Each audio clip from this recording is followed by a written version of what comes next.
Осы сабағымызда сайтымыздың сыртқы көрінісімен шұғылданамыз. Сыртқы көрінісін беру үшін керекті свойстволармен танысып шығамыз. Бірінші проект жарата алайын.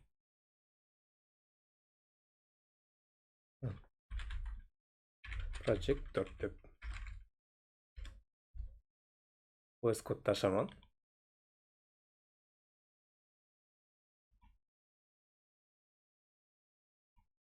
Проектін тасадым.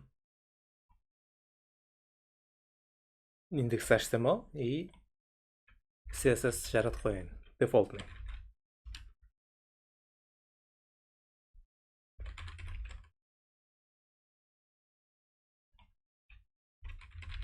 Style CSS.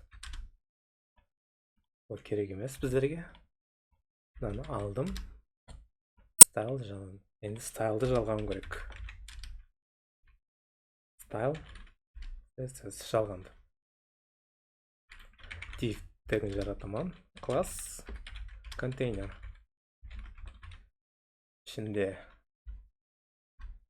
тег болсын. Текст ерінде. Go Live'қа бастым. Go Live'қа басқаннан кейін браузер ашылу керек. Бұл жерде текст тұрыпты. Мен сәл үлкейтіп қойыппын сіздерге. Негізі мынандай размерда текст. Сіздерге қолайлылығы үшін сәл үлкейтемін. Енді біздерде свойстводан білеміз color дегенді. Ол не қылады? Тексттің реңін өзгертеді. P тегін алайын. P тегіні класс текст деп берейін. Текст селекторын шақырамын. Текст color қалеген рең. Мысалы aqua дедім. Бұл жерде текстіміз мынандай реңге айланды. Енді тағы свойство background color деген. Ол не қылады? Жасап қараң, ішіндегі текст рең өзгерді. Background color не қылады? Background color артқы фонындағы реңді өзгертеді. Артқы фонындағы рең өзгерді. Дұрыс көріну үшін with height беріп қояйын. With 200 пиксель height. Оғанда 150 пиксель деп берсем болады. Өзгерді. Арқа фоны осындай реңге өзгерді. Бұны hex кодта берсек те болады. Мысалы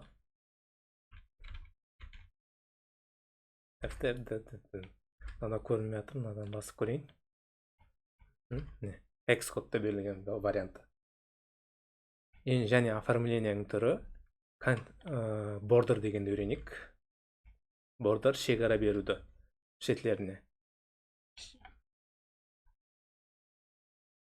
Оның үшін баста айтуым керек. Бұл жерде border width деген бар. Border width шекараның қалыңлығы. Мысалы 3 пиксель деймін. Бұл жерде пайда болды біздерде. Енді соны көріміз үшін біздер border style беру керек.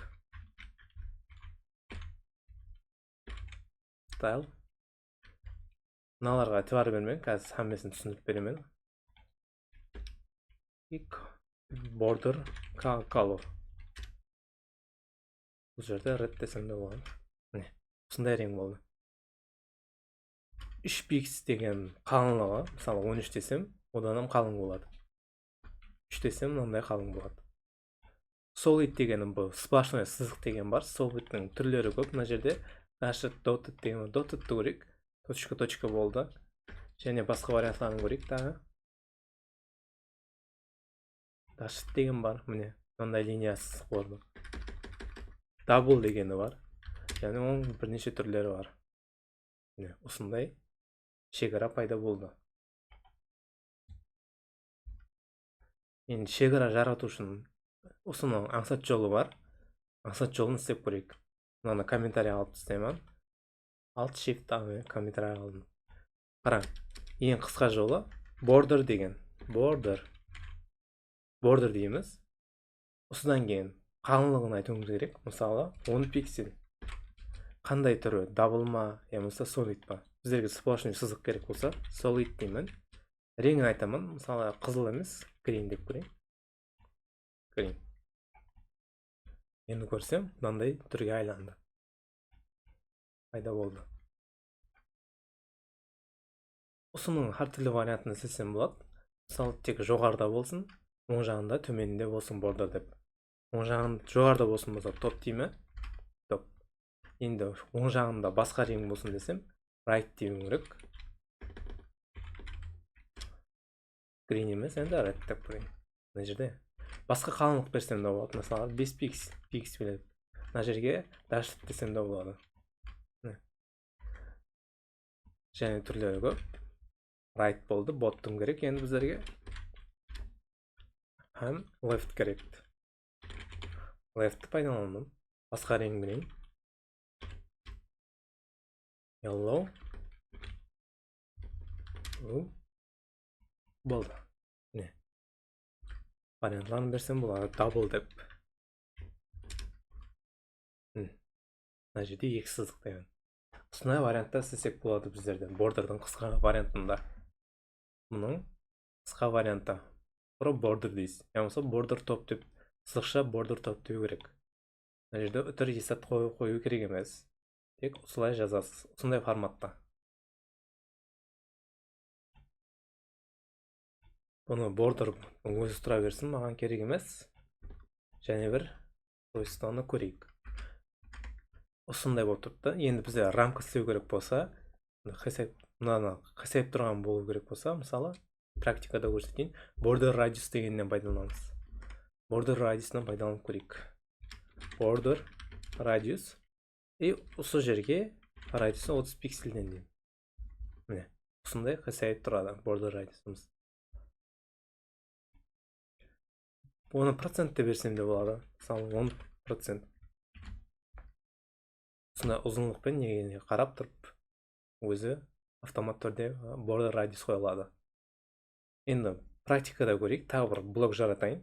Бұл керек емес біздерге.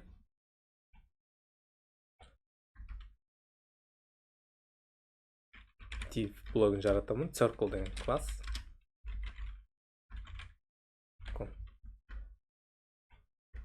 Біздерге көрмей тұпты, circle'да алуым керек бұл жерде.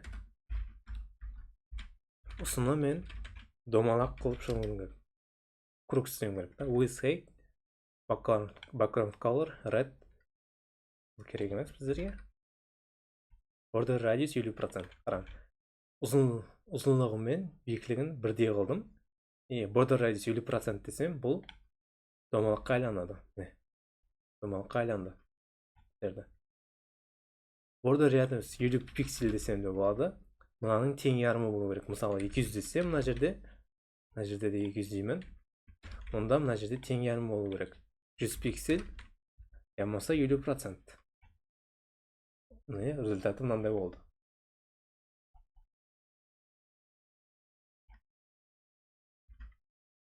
Бұны 400 деп берейін. 400. 600 берсем болады. 600 деп берейін. Мынандай болып тұрсын. Енді соң басқаша түрін көрейік. Мына жерде мынандай болсын. Мына жерде бордері мынандай рамкасы жақпан. Мына жерде сәл қисайған болу керек. Бірақ мынасында үлкенлеу, көплеу қисайған болу керек. Онда істесек болады әртүрлі қылып. Қалай істеймін? Circle деген алайын. Осы 600 болып тұра берсін. Border radius. Енді бұл жерде сағат стрелкасындай баста шеп жақ оң. Топ. Төмен шеп жақ. Біріншісі мынау болады. Оны практикада көріп қарам. Баста 20 пиксель берейін. 20 пиксель. 0 пиксель. 20 пиксель. 0 пиксель. Қарам. Мына жерде 0 пиксель қисайып тұрыпты. Мынандай рамка пайда болды. 20 пиксельде. Енді мына жерде оң жағында мына жерін өзгертетін болсам, мына жерден басталады. Мысалы 30 десем болады. 30 пиксель. Дәл көплеу болды. Бірінші мына жерден басталады. Мынау. Осы border радиустың қысқаша түрі. Мына жерге енді кішкенде 100 пиксель беріп көрейін. Қандай результат болды. 100 пиксель деп көрдім. 100 пиксель болды. Мынандай кнопка пайда болды біздерде.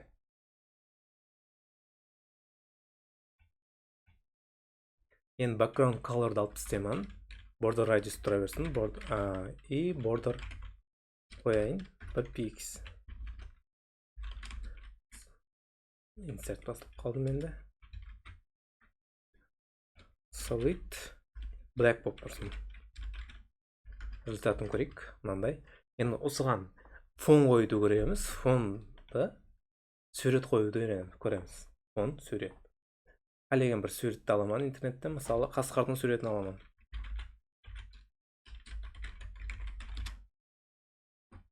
Сурет тұрыпты Қасқырдікі. Сохранить картинку деймін. Рабочий столымда. Project 4. Қазір папка жаратайын. Осы жерде папка images деген. Осы жерде суретлерім тұру керек. Үстіне бастым. Суреттің атын өзгертемін. Мысалы, 1 деп өзгертсем болады. Сохранить. Енді Қасқырдың суретін фонға қоя жақпан. Оның үшін background image деген свойстводан пайдаланамыз. Background image деймін. Background image. URL деймін керек. Осы жерде папканың атын жазуым керек. И суреттің PNG ямысы JPEG, JPEG деген болуы мүмкін. Осылардың атын қойым керек. Сурет қойылды. 1, 2. Бірақ мен бір сурет қойдым. Бұл жерде 3 сурет қойылып тұрды. Көрдіңіз ғой? 3 сурет қойылмау үшін background repeat деген свойстводан пайдалану керек. Бұл жерде насын үлкейтсем суретлеріміз қайталана береді. Полный пространствоны иелеу үшін. Осыны қайталанбау үшін суретіміз background repeat деген бар. Repeat, no repeat деген бар. Ямысы қоры x бойынша repeat. X бойынша көрсек, міне тек x бойынша repeat болады. Астында сурет жоқ енді. Ямысы y бойынша деген. Астында сурет пайда болды. No repeat дейміз. No сызықша repeat деген жазу керек. Repeat. Сонда сурет қойылады. Енді суретті ортаға қою керек болса, не аламын? Background position дегенді пайдаланамын. Background position. Бұл жерде центр десем, ортада тұрады. Top center деген жоғарда, ортада тұрады. Мынада көрінмейді, жоғарға тиіп тұрды, ортада тұрды. Жаңада тек құры ортада тұрған еді. Центр дейін. Құры центр десеңіз болады, я топ центр десеңіз болады. Не, ортада тұрды. Енді қараңыз, менің суреттің полный пространство, бір сурет болып, полный пространство болса, местаны иелеу үшін мен background size дегеннен пайдалануым керек. Background size. Қараңыз, бұл жерде автода тұрыпты, біздерде contain деген мынандай полный иелейді. Үстісіне дейін cover дегенім hammasini иелейді. И мына жерде бірақ пропорциялар нелер жоғытылып кетеді.